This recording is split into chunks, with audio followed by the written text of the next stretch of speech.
যেতে পেরেছি, এটা আপনাদের কৃপা। আমার মতো অধম যাবে বলে বুঝতে পারিনি। এবছর 4 ধামে প্রচুর মানুষ মারা গেছে। তো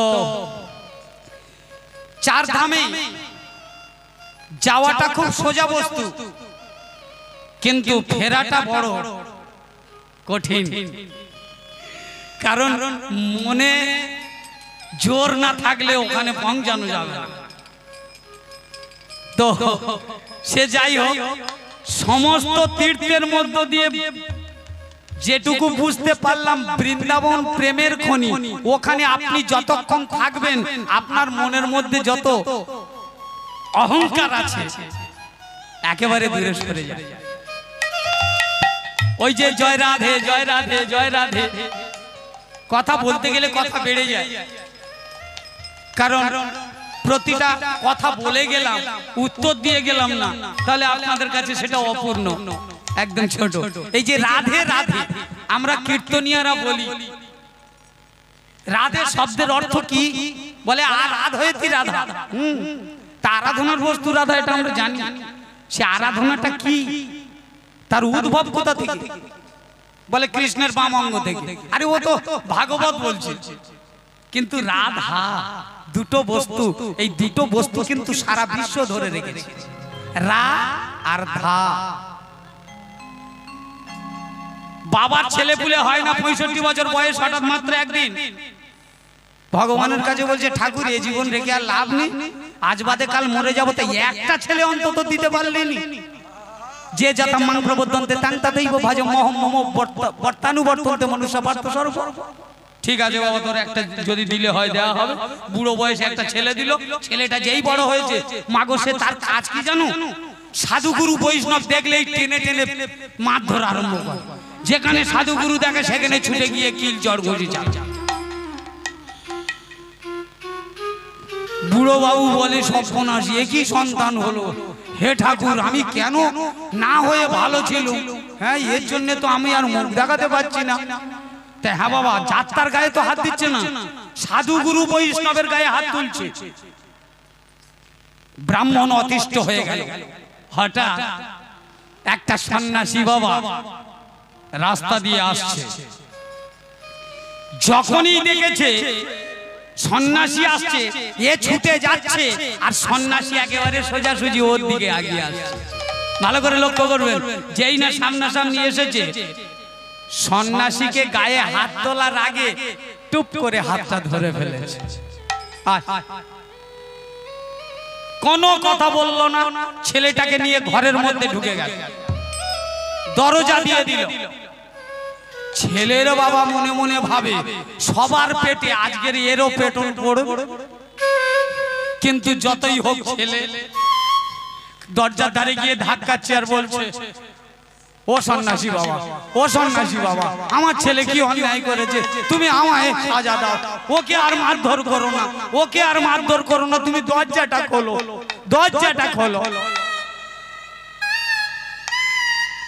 দরজাটা খুলে দেওয়া হলো, কিন্তু ছেলেটার হাতটা ছাড়া হলো না। হাতটা ধরেই বলছে, আমার দিকে তাকা, আমার চোখে চোখ রেখে একবার বল, বল রাধে রাধে রাধে, আরো জোরে বল রাধে। হাতটা ছেড়ে দিল। এই যে আপনার ছেলেকে আমি মারিনি, ভয় পাবেন না, আপনার ছেলে ভালো হয়ে যাবে। সন্ন্যাসী চলে গেল। 6 মাস কি হয়নি, ছেলেটার গায়ে ভীষণ জ্বর, সেই জ্বরে ছেলেটা মারা গেল। বস্তুটা লক্ষ্য করবেন, ছেলেটা মারা গেল। মারা গেলে কি হয়, যমলোকে নিয়ে যাবে। জমালয় থেকে জমদূত এসে যখনই ছেলেটা ধরে আত্মাটা নিয়ে যাচ্ছে, ওই আত্মাটা নিয়ে যাওয়ার সঙ্গে সঙ্গে যমলোকে চিত্রগুপ্ত খাতা খুলে দেখো পাটি কি করেছে। তা পাতা উল্টোবে কি, শুধু পেটনের পর পেটন, শুধু তো ঝেঁকেছে। যমরাজার বলছে, ধর্মরাজ এর পাতা খোলা আর দরকার নেই। বলে কেন? বলে এ সব জায়গায় শুধু কাজ ভালো করে গেছে, সাধুগুরু পিটে গেছে। বলে সর্বনাশী, একটু কিচ্ছু করে নে। বলে এই 6 মাস আগে একটা কাজ করেছি, বলে কি ওই 6 মাস আগে একবার বৈষ্ণবের পাল্লায় পড়ে রাধে রাধে রাধে বলে যমরাজ বলে রাধে রাধে কি, কারণ ওই জায়গা তো নাম উচ্চারণ নেই। যমরাজা বলে এটা কি নাম? চিত্রগুপ্ত বলে আমি তো জানি না। তাহলে জানবে কে? তাহলে দেবতাদের রাজা ইন্দ্র জানবে। এই চলো, সেই ছেলেটার আত্মা চিত্রগুপ্ত আর এই যমরাজ তিনজনে যায় যায় যায় চলে যায়, যায় যায় যায় চলে যায়, যায় যায় যায় চলে যায়, যায় যায় যায় চলে যায়, যায় যায় যায় চলে যায়, যায় যায় যায় চলে যায়, যায় যায় যায় চলে যায়, যায় যায় যায় চলে যায়। ইন্দ্র রাজার রাজপুরে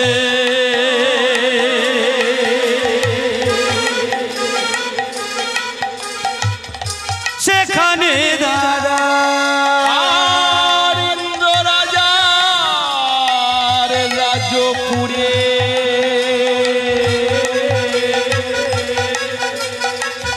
যায় চলে যায়, ইন্দ্র রাজার পুরী মাঝে গো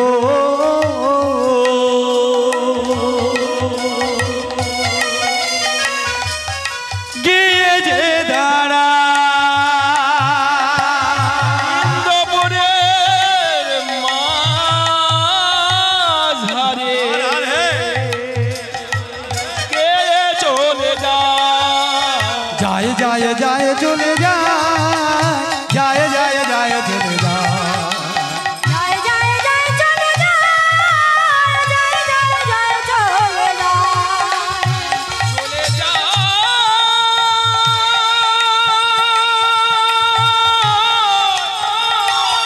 নিতাই গৌর প্রেমানন্দ হরি বল।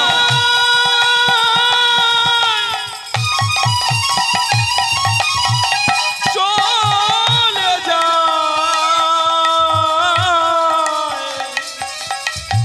সবাই মিলে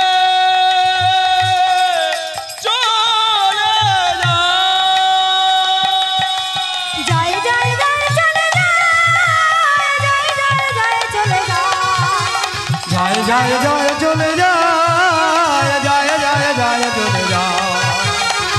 যায় চলে যায়, যায় যায় যায় চলে যায়, যায় যায় যায় চলে যায়। রাধা রানী কি, শ্যাম সুন্দর কি, গিরিধারী লাল কি, ওই দিকটায় হলো কি। খুব ভালো লাগছে, খুব ভালো, মায়েরা খুব ভালো। ও মা, এইরকম পরিবেশ না হলে হরিনাম সভা পায় গো। আরে ও দিকটার কথা বলিনি, ওই যে তিনজন ওরা কোথায় গেছে? ইন্দ্র রাজার রাজসভায় গিয়ে রাজামশাইয়ের সামনে দাঁড়িয়েছে। রাজামশাই কি ব্যাপার ধর্মরাজ তুমি এখানে? বলছে একটা কথা জানার জন্য এসেছি। কি? এই ছেলেটা অন্যায় কর্ম সব করেছে, শুধু একবার বৈষ্ণবের হাত ধরাতে সে 3 বার রাধা নাম বলেছে। রাধাটা কি? রাধা নাম বললে কি হয়? সঙ্গে সঙ্গে ইন্দ্র সিংহাসন থেকে উঠে বসে বলছে এটা তো আমার জানা নাই। তাহলে জানবে কে? যে সৃষ্টি করেছে নিশ্চয়ই সে জানবে। চলো ব্রহ্মার কাছে। ব্রহ্মার কাছে গিয়ে দাঁড়ালো। ব্রহ্মার কাছে যখন গিয়ে দাঁড়িয়েছে দেখছে 4 ব্যক্তি। ব্যাপারটা কি? বলে তুমি যখন সৃষ্টি করেছো সৃষ্টিকর্তা, তুমি একবার বলো তো দেখি এই যে রাধা নাম বলে এই ছেলেটা 3 বার বলেছে, এ নামের মানে কি? ব্রহ্মা বলে আমি 5 মুখে নাম গাই বটে। 4টে তো পরে হলো। বলছে আমি 5 মুখে নাম গাই বটে, কিন্তু আমি এর অর্থ বুঝি না। আমার মনে হয় জানলে জানতে পারে আমাদের ভোলা মহেশ্বর। চলো যাই তাহলে। চিত্রগুপ্ত ব্রাহ্মণের ছেলে, যমরাজ, মহারাজ ইন্দ্র সবাই লাইন দিয়েছে, দিয়ে গিয়ে পৌঁছে গেল পঞ্চাননের কাছে। পঞ্চানন সে তো একবার হর হর ব্রহ্মম হয়ে বসে আছে, হ্যাঁ, নয়ন মেলে একবারও দেখে না সামনে কে আছে। ও সব সময় ধ্যানে এমন ভাবে মগ্ন থাকে, ও তো অন্য কিছু ভাবে না। ওর ধ্যানের মধ্যে স্বয়ং যুগল মূরতি ছাড়া কিছুই জানে না। যখনই চোখ বুজে বসে আছে না, পিছন থেকে ডাক এলো, মহেশ্বর। কে? আপনারা প্রণাম নেবেন কি মনে করে? বলছি কি, এই আমরা সবাই এসেছি, রাধা নামের অর্থ কি কথায় আপনারা জানেন, শুনেছেন। আপন ভজন কথা না কহিবে যথা তথা, আপনি আপনি হইও সাবধান। গুরু বীজ কখনো কারো কাছে বলতে নেই। এখন বেশ কয়েকটা কীর্তনিয়া দেখছি গুরু গোবিন্দ বোঝেন, যেটা একেবারে নিষিদ্ধ সেই বাক্যগুলো ব্যবহার করছে। মনে হচ্ছে ইউটিউব চ্যানেলে আমার বেশি নাম হচ্ছে, ভুল হচ্ছে। ভজন মানে সেটা গোপন।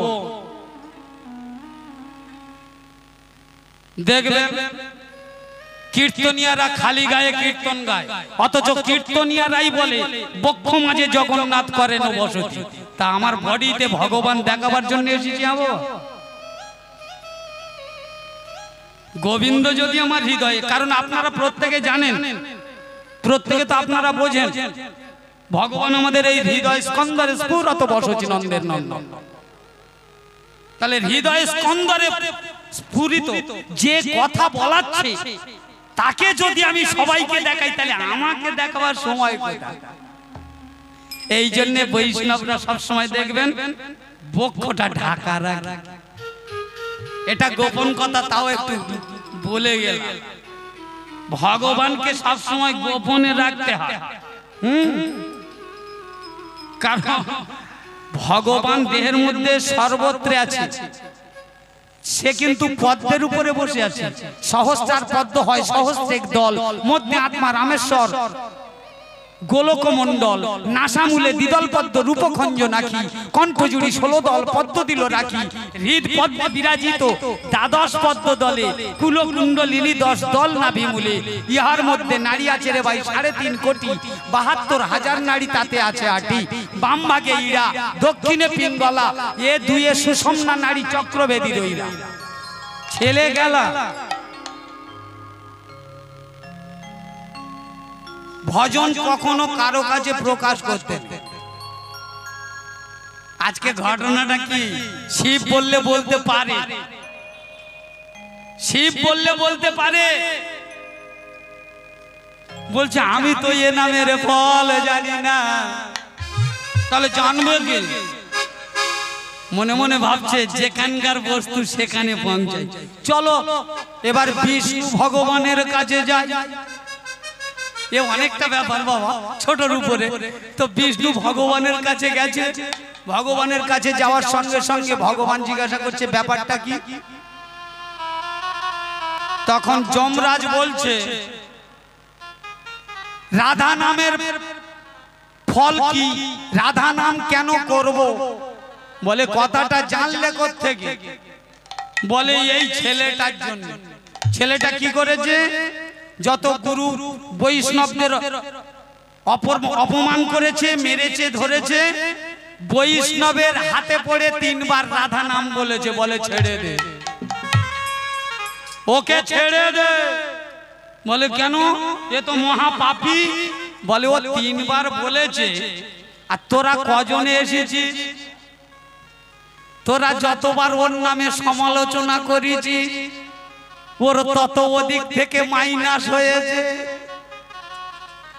ও মা পরের সমালোচনা কখনো করবে না, তাতে তাহার মাল কমবে, তোমার ডিগ্রি চাপবে। খুব সাবধান, হ্যাঁ, কেউ কারো দোষ ধরতে যাবে না। এই জন্য হাতের 5টা আঙুলের মধ্যে এ সব সময় বলেছে নিজেকে দেখ। খুব সাবধান, নিজের অঙ্গ নিজেকে সিগন্যাল দেয়, বুঝতে পারে না অনেকে। যেই না বলেছে ও ছেড়ে দে, বলে কেন?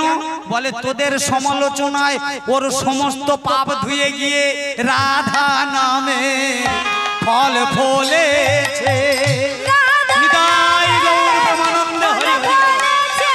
ওরে রাধা নামে ফল ফলেছে,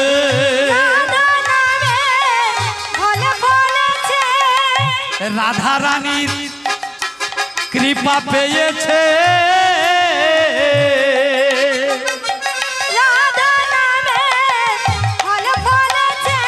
রাধা রানীর কৃপা পেয়েছে।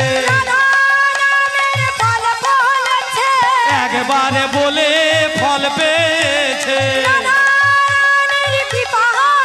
ওরে গোলক বৃন্দাবনের মাঝে, এই গোলক বৃন্দাবনে নিতাই গৌর প্রেমানন্দ হরি হরি।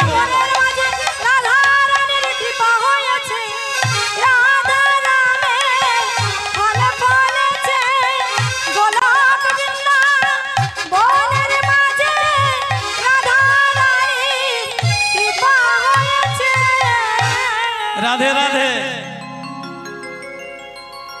তুই হলি সেই রঙ্গদেবী, রাধার সখী। তুই যখন রাধাকে বলেছিলিস তোর কৃষ্ণ যদি আজকে না আসে, তার জন্য রাধা রানী তোর অভিশাপ দিয়েছিল। এ যে কি বিরহ জ্বালা, এ জন্মে তুই বুঝতে পারবি না, এর পর জন্মে তুই পৃথিবীতে গিয়ে জন্ম নিবি।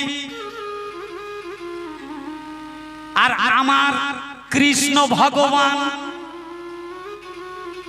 তোর থেকে যখন দূরে সরে যাবে, বিরহ জ্বালাটা কি বুঝতে পারবি?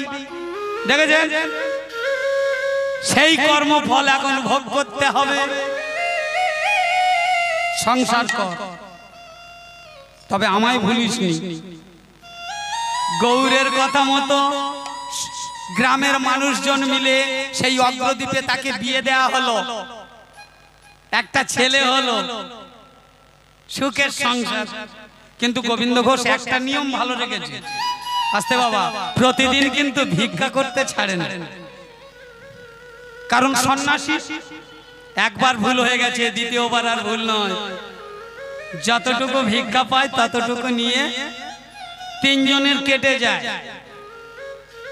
হঠাৎ করে একটা ভুল হয়ে গেল, ছেলেটার জ্বর, গোবিন্দ ঘোষ গেছে ভিক্ষায়, কিন্তু মাগো, এই যে ও মা, ভগবানের সঙ্গে যেমন ব্যবহার করবে তেমন পাবে, তার প্রমাণ চন্দ্রাবলী করেছে কি জানো? গোবিন্দ ঘোষের স্ত্রী, ছেলেটার জ্বর বলে সেদিন আর ভগবানের প্রসাদ করে দিল না। ছেলেটা জ্বর বার্লি খাবে, সেই বার্লি হাফ বাটি খাইয়েছে আর হাফ বাটি রেখে দিয়েছে হাঁড়িতে, কালী হাঁড়িতে। গোবিন্দ ঘোষ প্রতিদিন দুপুরবেলা এসে ভগবানের প্রসাদটা আগে দিয়ে তবে সেবা নেয়। প্রসাদ দাও, আমার গোপীনাথকে দেব। গৌর হরির এক অংশ গোপীনাথকে দিতে যাচ্ছে, গোপীনাথের সামনে গিয়ে দেখছে গোপীনাথ একেবারে সচল হয়ে দেখছে, তন্ময় হয়ে। গোবিন্দ বলছে, এ অতটা দেখেনি কোন প্রসাদ, জানে প্রসাদ দিয়েছে, রেডি আছে। গোবিন্দের চোখে চোখ রেখে আজ গোপীনাথ হাসে গো, আর গোপীনাথের দিকে তাকায় ভক্ত ভগবানের দেখে ভুলে যায়। তাই সে চোখের জল গড়াতে গড়াতে বলে দেয়, ও গো গোপীনাথ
মনে মনে সিদ্ধান্ত নিল, যার কাছ থেকে নিয়েছি তাকেই দেখতে হবে।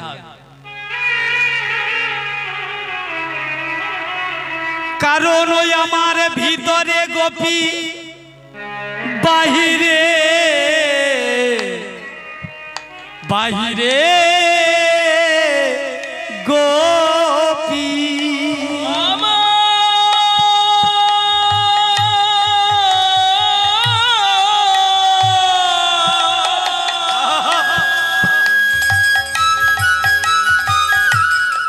আমার বাহিরে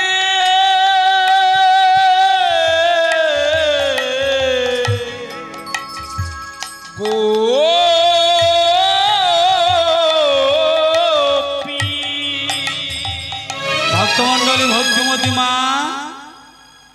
আদর করে নাম রেখেছিল। বিগ্রহের নাম গোপীনাথ, ছেলের নাম গোপীনাথ। পরদিন সকালে উঠে গোপীনাথ মন্দিরে গিয়ে একটু প্রসাদ দিয়ে বলে উঠল, গোপীনাথ, আজ থেকে আমার গোপীনাথকে আমি তোর হাতে তুলে দিয়ে যাচ্ছি গোপীনাথ। তবে একটা কথা, আমার গোপীনাথকে তুই দেখিস, আমার গোপীনাথকে তুই দেখিস।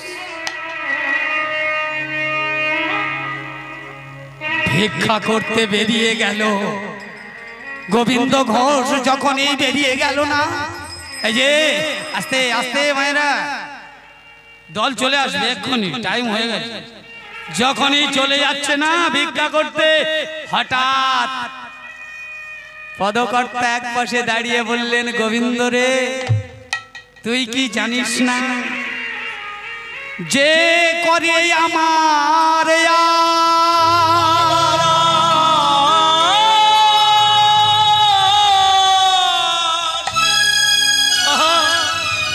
আমি করি তার সর্বনাশ, শত দুঃখে যে না ছাড়ে আমার পার।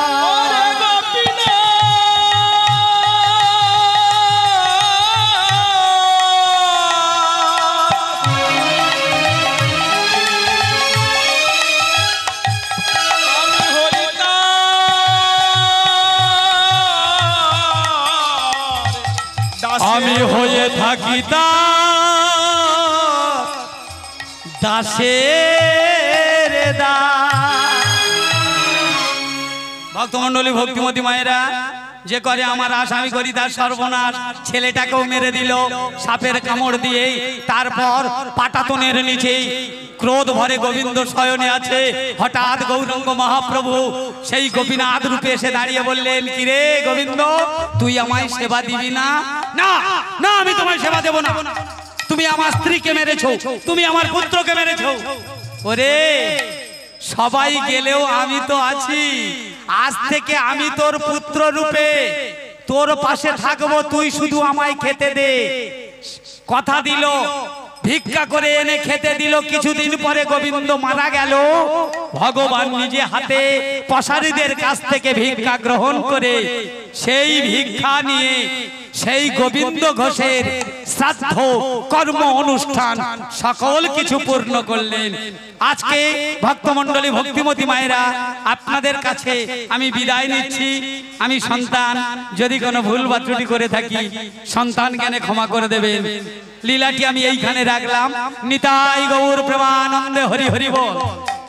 এইখানে রহিল আমার লীলার লহরি, এইখানে রহিল আমার লীলার লহরি, এইখানে রহিল আমার লীলার লহরি।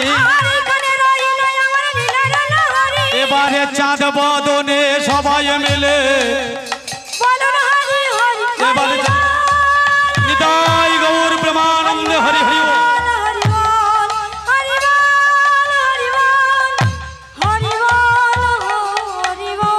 রাধেশ্যাম। ভক্তমণ্ডলী এবং ভক্তিমতী মায়েদের উদ্দেশ্যে আমার জহর বাবুর পক্ষ থেকে আপনাদের কাছে অনুরোধ, আপনাদের জন্য সেবার ব্যবস্থা আছে। আপনারা অন্ন সেবা নিয়ে তবে এই কীর্তন শুনবেন। রাধে রাধে। জয় জয় শ্রী গুরু নিতাই।